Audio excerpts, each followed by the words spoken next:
Welcome back to What Arty Noobs. We've got a 105 leFH18B2 here. It's the French Tier 5 Premium SPG, and this one is on the north spawn of Cliff under the command of Running Hawk. And there seems to be a reduced number of players in this game. Yes, we've gone into the battle, and as far as I can see, there's only 10 players. Certainly looks like that. So it's probably one of those times at night when there are very few players about, and he's decided to have a game at Tier 5. And well, Wargaming have only been able to find enough players to put together 10 each side. So where is Running Hawk going? Well, he's decided initially to go to that bush, but no, he's going to the other one. Or is he?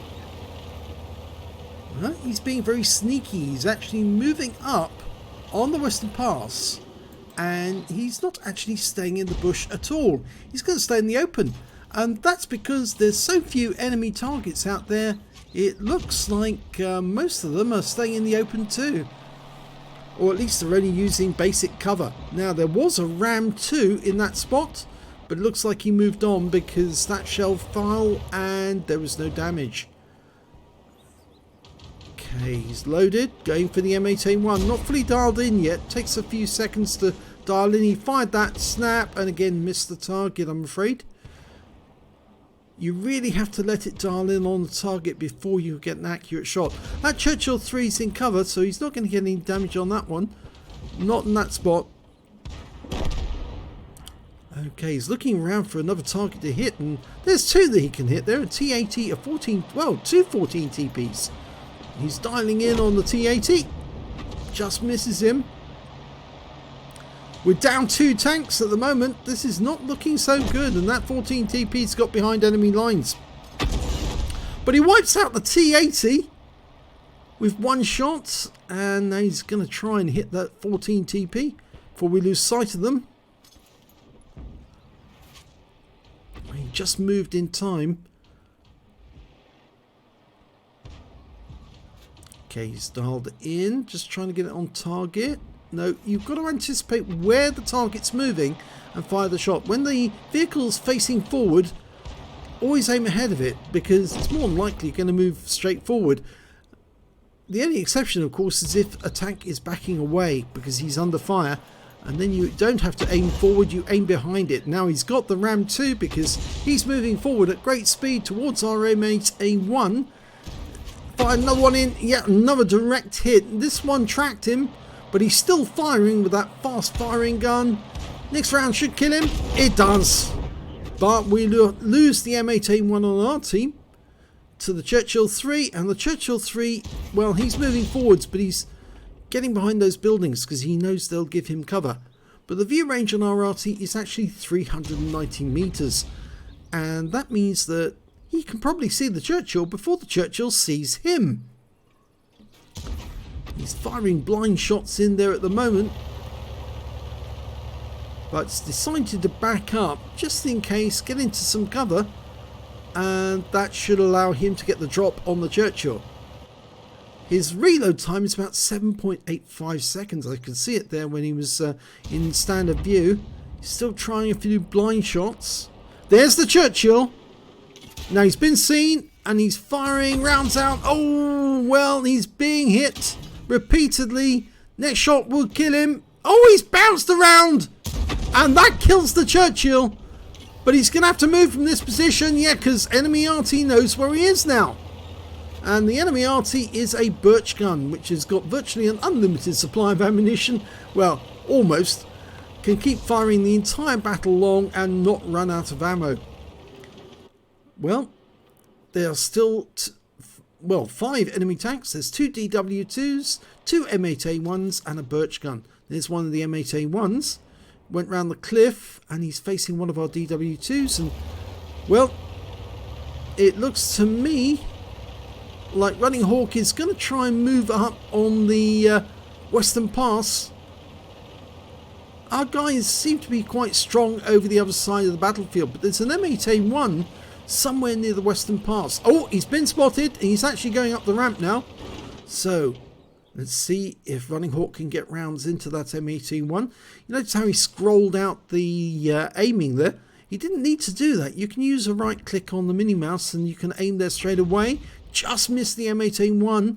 And you notice how again he pulled his aim away from the spot to have a look and see where the shell fell. Now we just lost the DW2 to an ammo rack. Ideally you don't want to pull your aim away from the spot because you want to have your aim dialed in on a particular space or region of the map before you actually fire. If you pull away, you actually are going to affect the amount of aim time. Trying to get that M8A1 who's fighting it off against ours. Okay, they've stopped. Round out. This should kill. It does. Beautiful shot there. Yep, the M8A1's got virtually no armor, so a 105mm high explosive round is going to really damage that tank. So the enemy's got no more tank destroyers, but they do still have those DW2s, and we know that they're both around the cliff, which means that Running Hawk can move forward and attack that Birch gun. He's got a much better view range than the Birch gun, and despite the fact that the Birch gun's got more ammo, he's got a very slow turning turret, and well, if Running Hawk gets close, he should be able to take out that Birch gun with just 2 shots before he can actually turn his aim to face Running Hawk. Now, many of you know actually the 105 leFH18B2 or leFH or leaf blower, as many would call it, is actually a German artillery, not a French one. Wargaming put it into the French tech tree because they needed to have a premium vehicle to launch when they launched the French tech tree way back years ago. But unfortunately this Arty was in fact a German one, and the design you see here, this particular model, is from a picture of a real German artillery. They only produced 16 of these, but one of them was captured and it's on the Tank Encyclopedia. There's his prey, the Birch gun. He was seen. The Birch gun moves behind cover, so he is turning his gun to face Running Hawk at this moment. But it may be too late now because I don't think he can drop his aim down that low, and Running Hawk blasts him to death. Yep, he made a big mistake. He couldn't get his gun down. He's got no gun depression. He's got gun elevation, but not gun depression.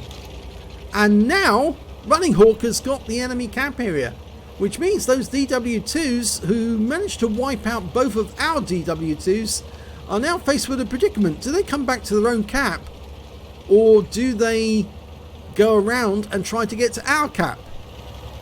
Well, we've got an AMX-40 between them and their cap, and Running Hawk, well, he's already got 5 kills, so if he can get one more, he gets the top gun, and potentially he can get an Invader medal if he can cap out. But chances are those DW2s are going to be turning around at this moment and trundling back in this direction. The only question really is how fast can they go? And that's not very fast because that is a particularly slow heavy. The Debruckswagen is a particularly terrible heavy tank. It's got virtually no armor. Nearly all the shells at that tier 4 will go straight through it, and it's facing a tier 5 Arty. And remember, this is actually a tier 4 heavy tank with heavy tank armor with a huge artillery gun on top. So I rather think that those DW2s, if they expose themselves, are going to get absolutely hammered by Running Hawk, who's sitting here behind that camp, which they failed to demolish at the start of the game, which I think everybody knows. You demolish it as soon as you can. And there's one of the DW2s. He's attacking the AMX-40. Wrong decision. And Running Hawk is now just going to aim and take out that DW2 at range. And there's not a lot he can do because he's spotted by the AMX-40. Rounds out. Lands next to him. Go for another one. Load it. Rounds out. Oh, he's going to miss that one. The DW's getting below the duck. But it's not going to help him because his armor is so strong. It's going to be difficult for him to penetrate the AMX-40. Even if he's got the 5cm gun. And there's the DW2. And just at that moment, Running Hawk caps out to win. And that's an Invader medal for the very least, but he just narrowly misses out on getting the top gun. So let's have a look at the end of battle stats. And, well, look at this. This is surprising. He managed to get a first-class tanker in that game, which is a very good one for him, including the fact that there was only 10 opponents that he was facing. He managed to get a fighter badge because he managed to get 4 kills at least. In fact, he ended up with 5, killing half of the enemy team. He also managed to get a bruiser medal for getting at least 5 critical hits. In fact, he got 15 in that one. And on top of that, he picked up some nice epic as well as battle hero medals. He got a Starks medal. He managed to kill at least 2 enemies, received 2 shots, or at least 2 shots, and managed to lose 2/3 of his hit points in the process, and was still alive at the end of the battle. And these are difficult to get, but I know because I've got a few of them myself, but they are very difficult to get. There's many a time I thought I got a Starks medal, and it turned out I didn't. I missed out maybe on hit points or on lack of shots hitting my tank. And he also picked up the high caliber for dealing the most damage in the game, and he also got the Invader, of course, for capping out, getting at least 80 cap points and winning by a cap. And his win rate from that game was 5,733, which is Super Unicum standard. So let's have a look at the team score. Top of the table, 1,529 hit points of damage. And in fact, actually, it's now revealed there were only 6 real players in that game. In fact, although there was 10 players showing, 4 of them were bots. So only 6 were real players, and these are the real players as listed. Well, Running Hawk was top of the table with 1,529 hit points, and the next high scorer was Churchill 3 with 1,151. And after that, it was the KV-1S with 307 hit points. When it came to kills, he had the highest number of kills. He managed to get 5. The Churchill 3 managed to get 3 kills. The Birch Gun didn't get any kills at all, and neither did those other real players. And when it came to base XP, yes, he's got the highest in that. So he's got the top in all 3 columns, albeit that this is a reduced number of players. 890 base experience points for him, 581 for the Churchill, 273 for the KV-1S. He fired 26 shots, got 8 direct hits, 4 penetration, 11 splash. Damage of 1,529 hit points, of which 1,003 were at more than 300 meters. He received 4 hits from the enemy, and 3 of them were penetrations, 1 non-penetration, and 1 hit by way of splash damage as well. Block damage of 75 hit points. He spotted 1 enemy vehicle, damaged 6 of the enemy, killed 5, and did 19 hit points of damage assistance. He also managed to get 100 capture points in the cap. He earned 40,461 credits on a premium count, and after ammunition, resupply and repair, he still took away 36,201 credits. Got 5 bombs for getting 3 awards during that game, 1,335 XP, times 2 for the first victory, 2,670 for completing the mission and events, I think that might be holiday ops, and 534 for this being a premium vehicle, took away 5,874 altogether.